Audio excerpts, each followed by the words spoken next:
lahat. Okay po. Top 6 ang hinahanap natin. Bukod sa nakapikit, paano mo masasabing tulog ang katabi mo sa bus? Go! David. Milik.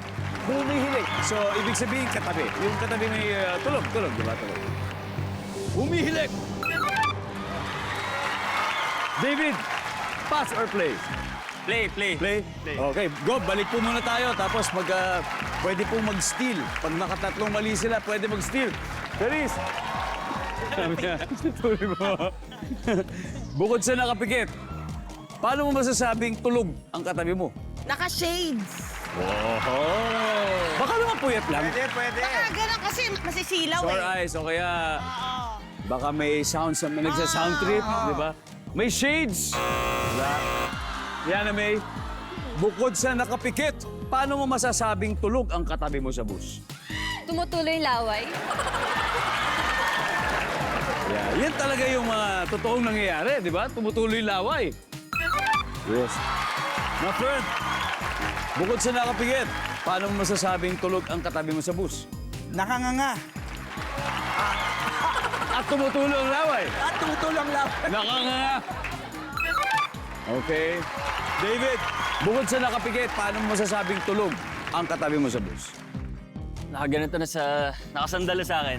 Nakasandal na, nakasandal. Nandiyan ba yan, nakasandal? Nandun rin. Salis, bukod sa nakapikit, paano mo masasabing tulog ang katabi mo? Nakayuko. Okay, nakayuko.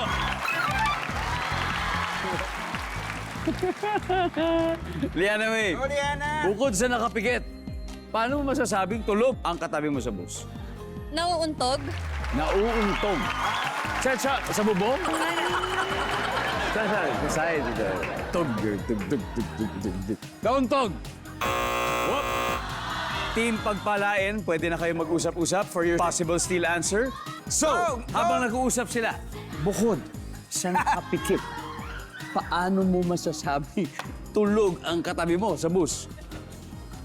Nakahiga. Humiga sa bus. Humigang ganun talaga. Humiga talaga sa Humiga, bagay. walang pakialam. Yung dulo kasi mahaba yung dulo nun, di ba? Oo. Humiga. Wala. Okay, team Pagpapalain, Nakahiga. isang sagot na lang. Christian, ano pang suggestion mo kaya?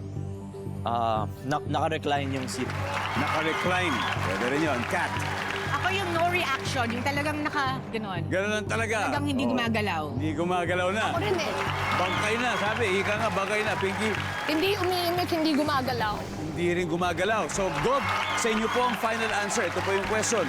Bukod sa nakapikit, paano nyo masasabing tulog ang katabi nyo sa bus? Palalaman mo lang kung hindi naghihilig, nag-iisip. Nag-iisip. Nag-iisip. So parang steady. Parang nagko-concentrate. Yun. Pero dilat. Nananaginip Dito po daw. may mga ganun. Akala nyo, di ba, nag-iisip yung pala tulog. So parang ganun. So NR. Ang sabi po nila to steal the round ay parang nag-iisip. Andyan ba yan? Survey!